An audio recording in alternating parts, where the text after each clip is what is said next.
Cleveland filing a new lawsuit against the Browns. The city claiming the team should be following the Modell Law and cannot leave downtown. 19 Data journalist Jeff Slauson here to break down the lawsuit. Okay, we talked about this briefly last week. What have we learned tonight about this latest lawsuit? Yeah, so the documents that we got last week were essentially a correspondence. The city of Cleveland wanted to know if the Browns were going to follow along with what they say is Ohio law and the Modell Law. Once the Browns said, "We'll see you in court," that is when the city decided it's time for us to countersue and to submit a lawsuit against the Browns. Let's break this up into three parts here. I think that's the easiest way to do this. The three main things in this. One, the Browns looking to be confirmed that there is a violation of the Modell Law. Two, a breach of their contract, and in particular, a breach of the lease. We'll get to that in a second. And then a judgment and relief.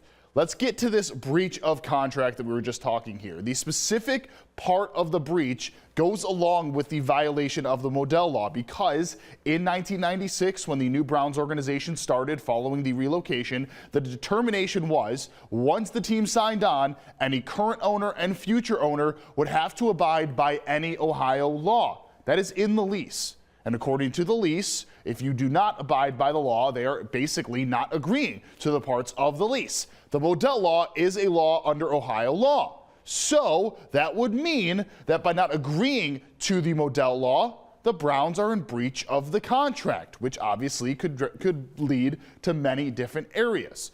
The last thing we're going to touch on here is the judgment and relief, and this one gets kind of crazy here. So let's start. One of the first parts and what they are looking for as far as a judgment and then relief from that, a judgment on the Modell Law applying to the Browns. They want a judge to say that the Browns have to do what the Modell Law says and that they can't just ignore it in its entirety. It goes on to say that it has to force the team to agree to the Modell Law terms before they would move. That includes, in part, abiding by Ohio law. All these things kind of working together in conjunction on this. Now, in this, the Browns are also, or the city, is looking to prevent the Browns from getting any funds or starting construction before Modell Law compliance. And what that will do is that will involve a quote-unquote reasonable opportunity given to Cleveland to purchase the team.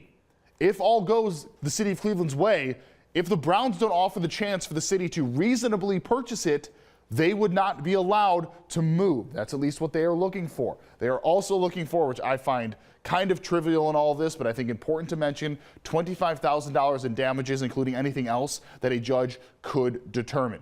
This is just another lawsuit layered on top of this. The Browns had sued the city and thus basically the state of Ohio. Now the city coming back saying we are going to sue you as well for not abiding by the law. Somewhere the truth lies in the middle of this, but this is getting messy and a lot of these lawsuits now need to be resolved before either side can move on.